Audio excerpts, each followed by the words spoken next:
чумата, виртуални. Те не съществуват. Евросъюза, Еврокомисията, от Монпеле. Никой не е чувал за тия хора, че ще идват тук. Цял ден звъним по телефони, пишем имейли, такива хора няма. Другото, което е, то, който е Патарински, шефа на БАБХ, цял ден е в нашия парламент, в комисията, още е предават. Всичко е една огромна лъжа.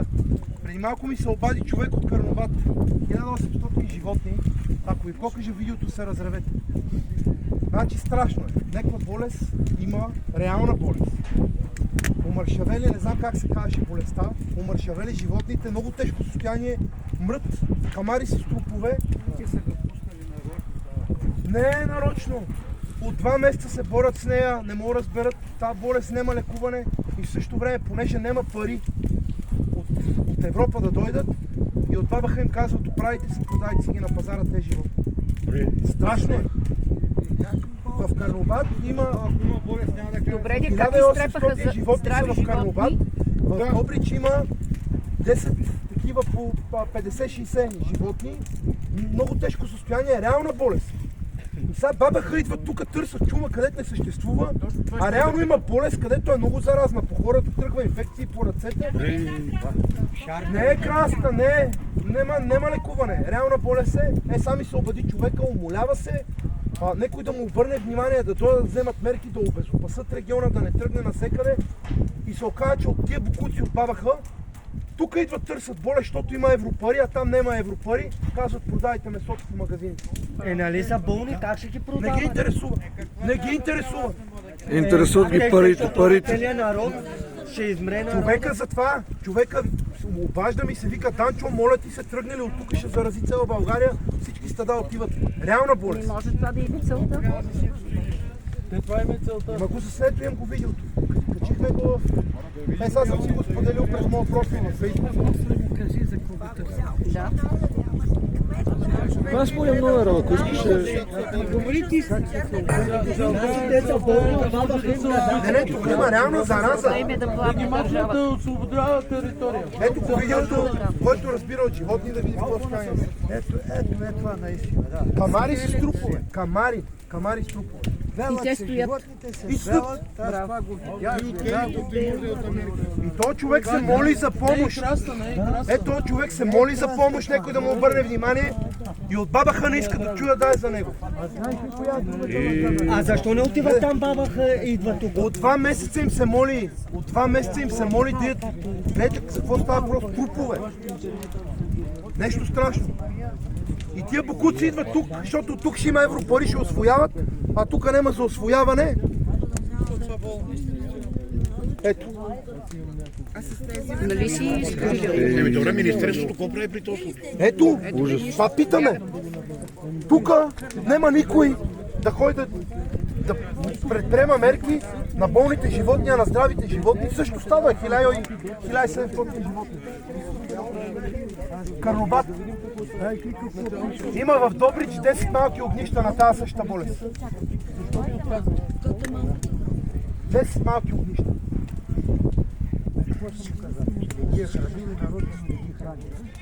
Не е за това, бе. Е за тия. Това съм ги сега. Жената му се...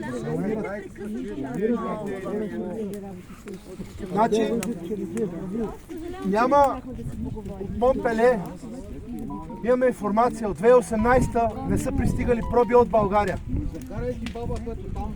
Не са пристигали от Монпеле. Нищо не е изследвано там. Няма, това хората там не са. Не съществува. Не съществува.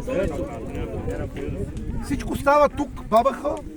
Това е терористична организация, идват, мачкат хората, а реално там, където е проблема, ето сега в момента доказваме, че те не отиват.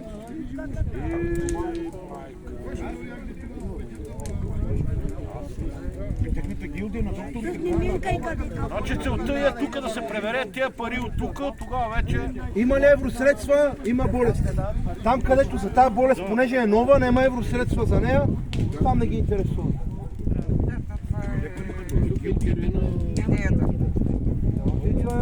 Никой не се интересува, само пари ги интересуват те изрази. То отлъчето от гилдията не може да намериш работа. Добре, бе, Любо Одил е видял тук по района, тук Одил, всички станаха са. Любо, вчера обясняваше, че тук ще има 1000 коли с жандармерия. Къде са? Щеха да се стрелят войни да ста. Къде са те? Какво ста? Сега да ви обясня нещо. Не, искам да ви обясня на всички хора, където сте тук, да го разберете това. Когато един човек се призове да дойде, това означава, че той трябва да си вземе отпуск. Трябва да се махне от работа. Ако пътува от някъде другаде от България, на него това му е голям разход. И когато някой ги вика тези хора постоянно без причина, те в един момент тази цялата енергия, където имат, спихва и тези хора, когато има реален проблем, няма да дойдат. Вчера ме оплюха, много хора ме оплюха вчера, че аз казах да не идват хората. Имаше ли смисъл да идват днеска хора? Кажете го вие. Цял ден чакаме, ние от нощ И какво чакате? чакаме Какво стана като чакате? 10:30, защото има проблеми, жандармерия ще дойде. Къде е тази жандармерия? Ние вчера минахме през Пловдив, Пазарджик, нямаше една кола. Проблема да върят там, тръгвам сега за Цял ден чакаме. твой клип, го гледах снощи. Добре, че аз го гледах, че нощеска щех да тръгна за нас. Ма няма смисъл. Значи тия хора, аз това го знам от ТН1. Това са платени протестери от 2018, едно и също правят. Влизат, карат хората един с друг, създават проблеми, Да. лъжат постоянно, мажат, Да. постоянно провокации и накрая енергията на хората изчезва. Да. Затова имайте си едно на ум откъде ви идва информацията, защото очевидно има хора, където пускат лъжлива информация. Какво правят на митинга? Издебват, който е с микрофона, в момента, в който се смене, той граб, аз да кажа нещо. Има хора, където нас ни мислят за някакви будали, яла тук, иди ми там, дойди ли. Това не става така. Малко да. Малко. Но когато няма нужда, не е нужно да дойдат 1000 човека. Аз не знам колко сте били днеска. Имаше хора! Имаше хора! Имаше хора! Ама проблема е, че тези хора всички дойди са излъгани, утре няма да дойдат. Утре тези хора няма да дойдат. А утре, ако има реален проблем, какво правим тогава? Значи нали казаха, че ще идва комисия за това народа и То се каза, че ще има комисия. ще дойде, не знам какво Че ще дойдат на място и Комисия от 5 човека, евентуално, ние не знаем какви са, ние искахме да проверим какви са. Да видим документите. Цял ден звъниме. Ето, красно тук. Ама ги няма, те са ви спали. Хора не са. Няма нищо. Значи как ще дойде комисия? Те нали президент? Ние не мога да ги слушаме. Последно казаха в 4 часа. Поредната лъжа на баба Хан. Защо 3 човека, ние за какво ги посрещаме 2000? Цял ден сме с тях. Цял ден сме с тях. Обаждахме се в Монпеле, се обаждахме в лабораторията. Имаме записи, цял ден сме с тези хора. Намерихме 2 човека семейство с страхотен френски. През целия ден ни помагаха, даже 2 часа седяхме сега от тях. При това бяхме при Цвета и не сме спряли да работиме, да видим какво става, каква информация. Няма, никой нищо не знае. Даже намерихме на този как? В крайна сметка, Това е явно професия. кога ще е тази история? Значи на хората лъжите си пасат. Ама тия хора чувстват да знаят. Знаем, ние за това сме защото знаем.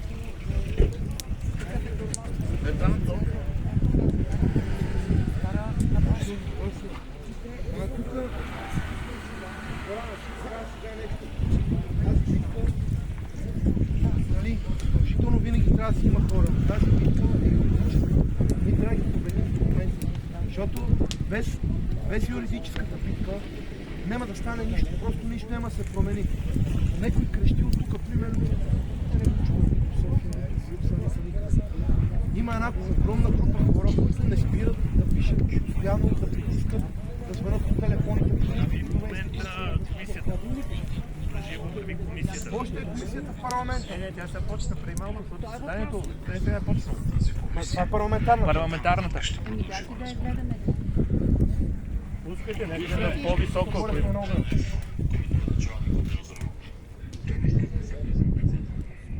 Презентация ще изнася. БАБХ. Ама защо? Случая, да бе, това е комисията време да започне в парламента преди малко. Имам възражение, уважаеми дами и господа. Адвокатката да не е там нощта. Което се случва, мога ли да кажа нещо? Адвокатката нощта да не е там. Да бе, тя говори. Чакайте. Една презентация, за която ние не сме уведомени, за да има специалисти от наша страна. Госпожо Методова, право на всеки един поканен е да изрази своето становище по начина, по който той намери за добре.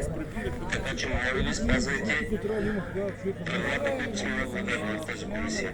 Лека ги правят забележка и възикат. Кучета. Не ги спазват, в противен случай ще се възползвам от правото си да налагам съдебното наказание на управление. Заповядайте. Благодаря. Уважаеми господин председател, уважаеми госпожи и господа народни представители, уважаеми... Ще го гледаме после дома.